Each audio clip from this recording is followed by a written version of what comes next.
Tantor Audio, a division of Recorded Books, presents Eternal Magic by Alexandra Ivy, narrated by Elizabeth Russell. Chapter 1.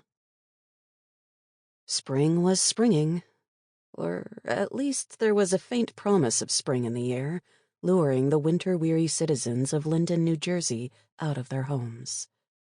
Who cared if the wind whipping through the narrow streets was more frigid than refreshing, or that darkness was already gathering as they headed out of their offices after a long day of work, or even that it was a random Tuesday in mid-April. Tonight, they eagerly celebrated happy hour at the local bars and jammed the sidewalks as they wandered in and out of the various shops, including the Witch's Brew. The brightly lit coffee shop with a white-tiled floor and lavender walls wasn't the largest in town, and it wasn't part of a chain, but it was always packed with customers who crowded into the narrow space and battled to claim one of the small tables set near the large front window. Most were eager to munch on the variety of muffins and scones and brownies, not to mention enjoy the freshly brewed coffee. But there were a few who wandered into the attached bookstore in search of a good novel to enjoy during a quiet evening alone. The private office at the back of the shop, however, was strictly off-limits. The only customers allowed through the door were by appointment, and only for those select few clients who could afford Maya Rosen's outrageous fees. As one of the most powerful mages in the world, Maya could name her price. And she did. Plus, she only offered her considerable skills to demons. They were split into two categories: the goblins, who had long ago been giants, ogres, and trolls, and the fey creatures who had been fairies, sprites, and imps. She never worked for vampires. Ever. And of course, the local humans didn't have a clue that she was anything other than a successful businesswoman who was always generous with the neighborhood charities. Just as they didn't know they were living on the outskirts of a pool of ancient magic called a gyre that fueled the demons who infested New York City. Or that the territory was ruled by Valen, a powerful member of the vampire cabal. Ignorance could definitely be bliss, Maya wryly acknowledged as she calmly watched a male demon storm around the barren office like a caged lion, waving his arms as he vented his seething fury.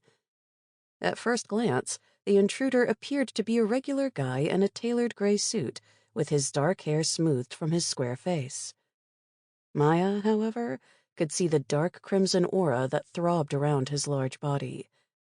It revealed that he was a goblin, but also that his blood hadn't been diluted over the centuries.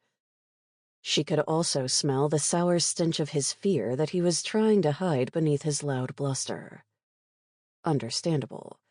She had, after all, created a truth potion that had caused him to blurt out the fact that he'd been routinely overbilling vendors and pocketing the money during a meeting with his manager. Plus, he'd shared his nasty habit of forcing himself on his young female employees. Now he was out of his job as an accountant at the glitzy nightclub in New York City, and soon he'd be facing Valen's wrath for his sexual harassment. Something no demon wanted. "Who was it?" he ground out as he stomped past her desk, his face an interesting shade of purple. Maya pretended to be confused by his question. "Excuse me?" "Who paid the contract to have my coffee spiked with a truth potion?" Maya shrugged, not surprised he'd managed to figure out she was responsible for the potion in his coffee. But that's all he'd ever know. There was no way in hell she would reveal that the contract had been negotiated by his last victim. The pretty fairy had sold everything she owned, plus taken a loan from the bank, to ensure that the goblin was exposed and punished for his crimes. The payment would be returned to the fairy through some covert means. Maya had too much respect for the female to refuse the stack of cash she'd proudly handed over. Just as she hadn't told the younger woman that she intended to add a secret layer to the potion, a layer that hadn't kicked in yet. A week from now, the demon was going to develop a mysterious rash with oozing pus and a disgusting odor. It wouldn't kill him, but it was going to make him miserable for several days. "My clients are guaranteed confidentiality," she informed the seething demon, "unless they specifically request I share their name." "I don't give a flying fuck about your—" "Enough," Maya snapped. She'd allowed the idiot to indulge his rabid temper, which was more than he deserved. But she was done. Beyond done. Opening the top drawer of her desk, she pulled out a small glass vial. "This meeting is over." "What do you mean, over?" His face darkened from purple to puce as the male moved to slam his palms on her desk, spittle hanging at the corner of his mouth. "I'll tell you when it's over, bitch!" The threat was unmistakable, but Maya didn't flinch. Instead, she calmly pulled the stopper out of the top of the vial. The demon stiffened, the fury fogging his brain penetrated by the acrid odor that abruptly stained the air. "What's that?" "A very powerful potion." The male scowled. "Are you threatening me?" "I'm giving you an opportunity," Maya corrected in a soft voice. "An opportunity for what?" "You can walk out of here and never return. Or I can toss the contents of this vial on you, and various parts of your body are going to start shriveling." She paused, studying the liquid that was beginning to bubble inside the glass container. "Perhaps even fall off," she conceded with a small shrug. "I haven't used this recipe before, so it's hard to say how bad things might get for you." The male stumbled backward, his jaw bulging as he clenched his teeth in frustration. He was a cliché bully who used bluster and intimidation to manipulate others. The fact that he couldn't terrorize her was pissing him off as much as the knowledge that he'd lost everything. "You wouldn't do it," he snarled. "Those potions are illegal." They were, and the foaming liquid in the vial was nothing more than a harmless cleansing potion. But he didn't know that. Maya slowly rose to her feet, stretching out her arm as if preparing to launch a spell. "So is stealing, and lying, and being a pervert," she reminded him in overly sweet tones. "Should I go on?" The male smacked into the wall with a heavy thud. "I hope you rot in hell, you witch," he rasped, his insult ruined as he hastily turned to wrench open the door and flee like a coward. With a roll of her eyes, Maya tossed the contents of the vial onto the floor, allowing the potion to spread through the office and purify the air. The demons couldn't touch their ancient powers when they were outside the magic of the gyre, but that didn't mean they couldn't buy hexes and leave them behind. Better safe than sorry. That was her motto. Then, moving toward the open door, Maya paused to wipe her hands down her yellow cashmere sweater that she'd matched with a pair of ivory slacks. The meeting had gone pretty much as expected, but this was her least favorite part of her mage-for-hire business. Next, she combed her fingers through her shoulder-length black hair that framed her face. There was no gray to be seen in the silken strands, just as there were no lines on her oval face. As a mage, she stopped aging around 30, but there was no mistaking the hard-earned wisdom in her bright green eyes. The only visible mar to her polished beauty was the silvery spiderweb of scars that ran from her ear along the line of her jaw, the remnants of the magic that had nearly destroyed her. Once she was confident that her composure was firmly in place, she walked through the empty bookstore and into the coffee shop that was serving the last of the customers. It was after 6 o'clock, and the shop was officially closed. But even on a Tuesday, it was closer to 7 before the staff could shut off the lights and call it a day. Well, most of the staff, Maya grimly acknowledged, her gaze locked on the young woman who was tossing aside her apron as she grabbed the purse she'd stowed beneath the front counter. With long strides, Maya was across the white-tiled floor to stand directly in front of her newest employee. Courtney Tate had appeared at the coffee shop a week ago, pleading for an opportunity to work with Maya. She wasn't the first mage to apply for a job at the Witch's Brew, not only because Maya had mentored Perry Sanguis, a mage who'd recently ignited the wild magic that had been out of reach for as long as they could remember, along with Sky, a seer whose visions had recently saved the world, but because Maya's own magic was off the charts. Maya had been wary. The young woman's magic was mediocre at best, which meant that Maya's assistance would be limited. She couldn't perform miracles. And worse, there'd been a hard arrogance beneath the mage's pretense of eager longing that had rubbed against Maya's nerves. She'd lost Perry and Sky, who were her two best friends, over the past year. Okay, she conceded, that was overly dramatic. She hadn't lost them. But they'd both recently fallen in love with members of the Cabal, and they'd moved out of the Witch's Brew to be with their chosen mates. Leeches. A shudder raced through her body. The worst sort of creature as far as she was concerned.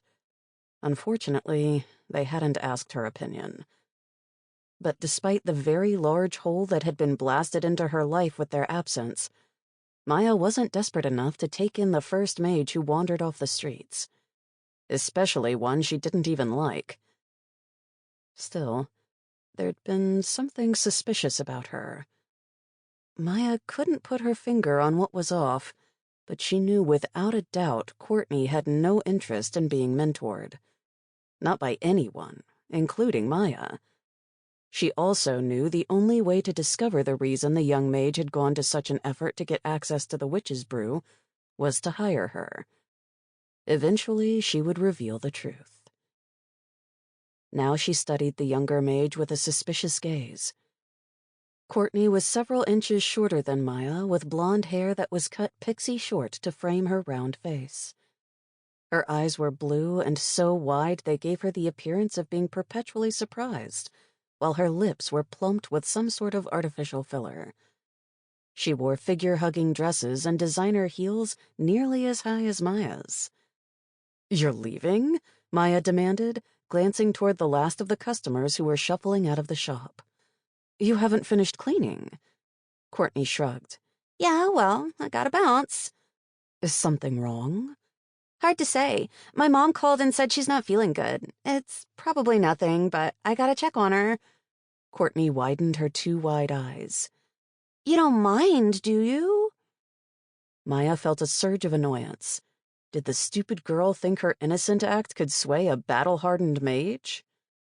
"I assume you'll be back tomorrow?" Maya asked in dry tones. "Maybe, maybe not. We'll see." With a finger wave, Courtney swayed her way to the door.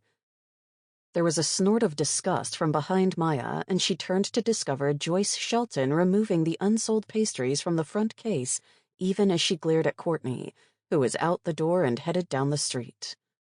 "Sketchy," the older woman muttered. Maya arched a brow. Joyce had been working part-time at the Witch's Brew for over a decade, and while she was a human with no idea that she was employed by a magic user, she'd become one of Maya's most loyal staff members. "Why do you say that?" Maya demanded. The older woman wrinkled her nose. She was in her mid-60s with a square face and frizzy hair she kept dyed a bright red. She wasn't fat, but she was solid beneath the baggy sweater and yoga pants. "She comes in late and leaves early," Joyce said, loading the pastries into one of the glass coolers that lined the far wall. "She's young," Maya pointed out.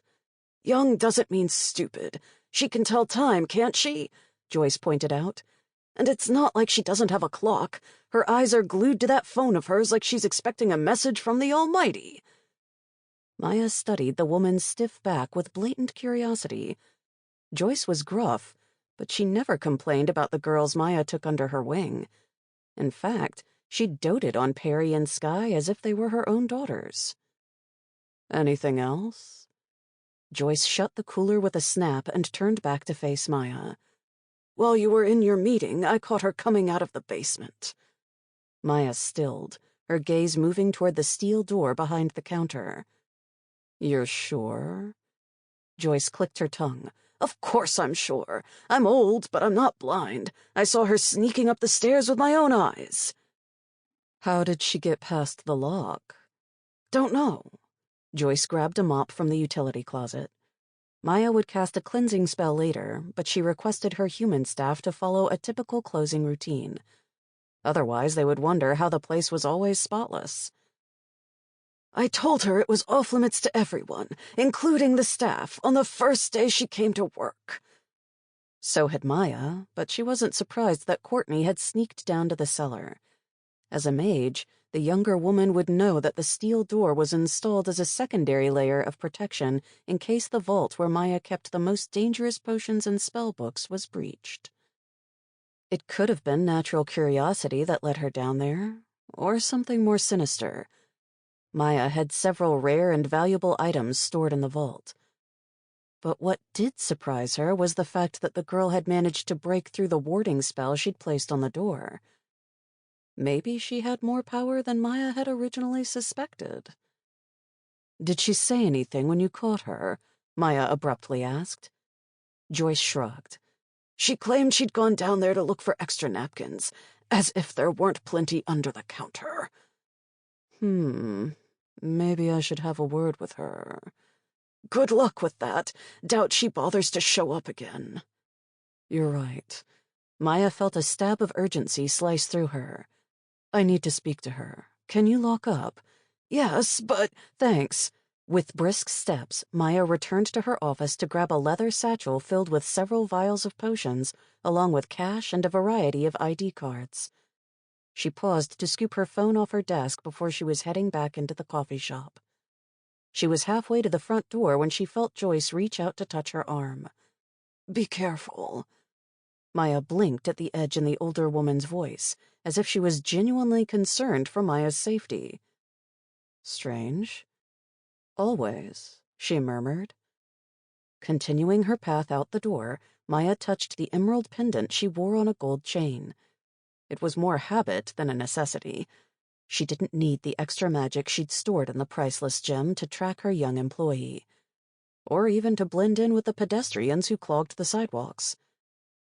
She did slow her pace once she'd left the brightly lit business area of town and followed the trail that led her across a large parking lot and up the steps to the commuter train. Once on the platform, she paused to scan the waiting crowd. Courtney was easy to spot. She was standing near the edge, impatiently glaring toward the approaching train as if it was running late. Maya edged her way around the gathered passengers, prepared as the train stopped and the doors slid open. There was the usual push of people trying to exit, while others were wiggling their way into the carriages. But Maya waited to make sure Courtney was settled in a seat before scurrying onto the train just seconds before the doors slid shut. The younger woman appeared impervious to the fact that she was being followed as she pulled out her phone and scrolled with a bored expression. Or maybe she was trying to blend in with the horde of passengers who were equally engrossed as they stared mindlessly at their screens. Maya remained standing in a shadowed corner, shuddering as they moved from the outskirts into the full power of the gyre. As a mage, she didn't need the ancient magic to create spells or potions, but it intensified her power until it pounded through her with an addictive force. This was the reason most mages were willing to bend the knee to the vampire cabal. They considered it a fair trade-off to pledge loyalty to the leeches so that they could create magic inside the gyre. Not Maya. Avoiding the mass exodus as they came to a halt at Penn Station, Maya waited until the carriage was empty. She wasn't going to risk exposing her presence. Mages weren't as rare as vampires, but there wasn't an abundance of them either. It was simple enough to follow the trail of magic Courtney left in her wake. Heading up the escalators and onto the streets of Manhattan, Maya turned south, away from the bustle of Times Square. Within a couple of blocks, she once again had the younger woman in sight. Courtney was walking at a rapid pace, not slowing until she entered the meatpacking district. Even then, she hurried past the red brick buildings that had been refurbished into trendy apartments and rooftop taverns as if she was on a mission. It wasn't until she reached a shabby building near the river that she paused, glancing side to side before she pushed open a wooden door to disappear inside what appeared to be an abandoned slaughterhouse. Maya waited a full 5 minutes before she hesitantly moved to stand in front of the squat building with boarded windows and a rusted tin roof. Holding out her hand, she felt a familiar warmth tingle against her palm. Maya arched her brows. There was a protective barrier wrapped around the building, but it wasn't an active spell or incantation created by a mage. A demon had woven this strand by strand, using the power of the gyre, just like a spider weaving a web. Interesting. Valen was more tolerant than most members of the Cabal when it came to demons running their own businesses in his territory. So why would they go to such an effort? The obvious answer was that the owner was hiding something worth the bother and expense of such an elaborate barrier. Debating the wisdom of entering the building without backup, Maya muttered the words of a defensive spell. She no longer had Perry and Sky to call on when she needed assistance. Time to adjust to the fact that she was on her own. The ancient words seared her tongue, the bitter taste a deliberate warning to be careful. As if the scars on her face weren't enough to remind her of the dangers of using magic as a weapon, she wryly acknowledged. At the same time, the sweet, intoxicating power swirled through her veins, enhanced by the hum of the gyre beneath her feet. The turbulent magic added a seductive edge to the anticipation that sizzled through her, threatening to demolish her usual caution. Grimly squaring her shoulders, Maya forced herself to step through the magic. The spell was locked and loaded. There was no reason to wait. A prickle of heat crawled over her as she moved forward. It wasn't the delicate power of a fairy. It was raw and intimidating. Goblin. With a grimace, she pushed open the door and cautiously headed down the steep staircase that led her beneath the empty slaughterhouse. The steps ended at another heavy door, but this one was lit with blinking neon lights that spelled out, Slaughterhouse Club. Enter at your own risk. Maya rolled her eyes. Goblins were powerful, cunning, and ruthless, but they had the creativity of a turnip. Pushing open the basement door, Maya winced at the avalanche of noise that assaulted her. Not only the heavy thump of music that spilled from the overhead speakers, but also the harsh cries of bloodlust from the crowd gathered at the far side of the long room. Maya paused, allowing her vision to adjust to the thick gloom that surrounded her. She wanted to follow Courtney, not stumble over her because she couldn't see. Or worse, stumble over one of the numerous demons who would love to rip out her heart and eat it. At the same time, she studied the brightly lit corner where the crowd was gathered. They circled something that looked like an elevated square. A stage? No. It was a boxing ring surrounded by a tall chain-link fence. The flashing lights caught the outline of a large male goblin with a deep red aura who was holding a slender fairy over his head. She watched as he turned in a slow circle, obviously prodding the crowd into a frenzy of excitement before he launched his opponent through the air to hit the fence with enough force to bend the metal post. An underground fight club. The crowd roared, and Maya turned away with a disgusted shake of her head. At least she understood the need for the layers of protection. Valen had strict rules about this type of club, and the first rule was that no one could run one that wasn't personally under his supervision. It wasn't that he worried about the fighters being injured. He was a leech, not a saint. But these types of places tended to attract a violent crowd who lost all common sense when they were in the throes of their bloodlust. It was all too common for brawls to erupt in the club and then spill onto the streets where innocent humans could be injured or killed. That was never good for business. Using the distraction of the crowd, Maya edged through the thick shadows, absently absorbing the waves of demon energy that pulsed through the room. She could store it in her emerald pendant to amp up her magic. Another benefit of being in the gyre. But again, not worth having to bend the knee to a vampire. Reaching an opening at the side of the room, Maya glanced around before she peered into the narrow hallway lined with closed doors. Ah, so that was it. Now she understood why Courtney had deliberately gone into the off-limits basement at the Witch's Brew when she was bound to be spotted, and why she'd waited for Maya to conclude her business with the demon before she'd taken off from work. This was a trap. Honestly, Maya couldn't help but be offended. Did Courtney think she was that stupid? Or was she just lazy? She was going with the lazy theory. Her ego couldn't accept that she'd reached an age when the younger generation assumed she was so old and feeble she could be this easily fooled. Following the tingle of magic to the end of the corridor, Maya pushed open the wooden door and stepped into a small square room. She didn't have to search for hidden dangers. The floor was cement. The walls were cement. There was a single bare light bulb hanging from the ceiling and 0 furniture. The only thing to see was the young mage watching her with a smug expression. "Hello, Maya." Magic lashed out, wrapping around Maya as if she was a mummy being entombed. She didn't fight the spell. Her own magic was primed and ready to shred through the invisible bonds. For now, she wanted Courtney to believe she was in control of the situation. It was the only way she was going to discover why the younger mage had lured her to this location. Courtney. Her voice was calm as she inspected her captor with more curiosity than fear. Courtney's pleasure dimmed, her eyes narrowing. "Surprised?" Not really. Why have you attacked me? "Hardly an attack." The mage clicked her tongue. "It's no more than a binding spell."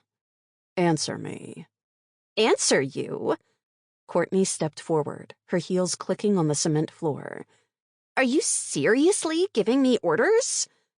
I asked a simple question. The younger woman snorted. "After enduring a week of being treated like I'm your slave, I can happily tell you to fuck off," she hissed. "You're not the boss of me." She snapped her fingers in Maya's face. "I quit." Maya arched a brow. The girl didn't qualify as an employee, let alone a slave. If you didn't want to work at the Witch's Brew, why did you apply for the job? "Because I needed the money." There are lots of jobs available. Most of them pay more than I can offer.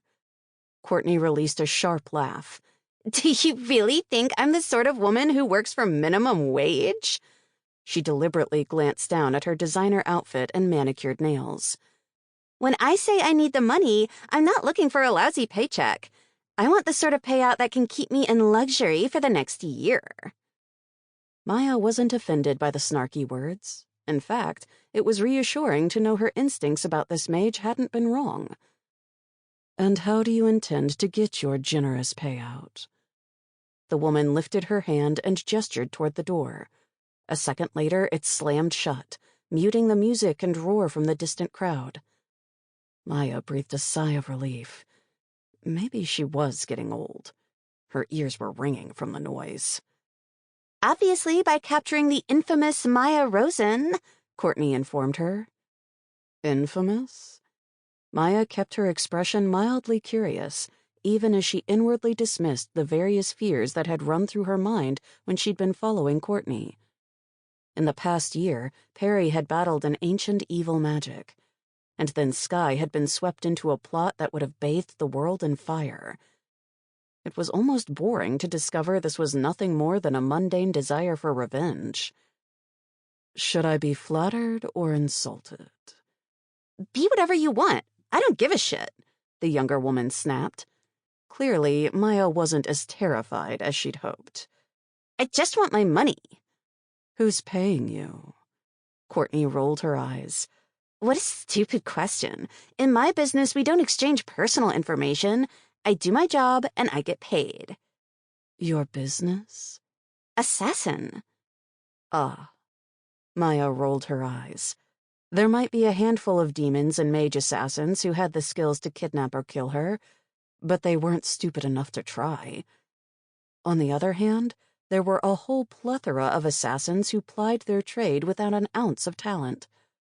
Most of them bumbled from one job to another, hoping to get paid before they could be exposed as incompetent amateurs. I hope you offer coupons. Courtney blinked. Sample complete. Ready to continue?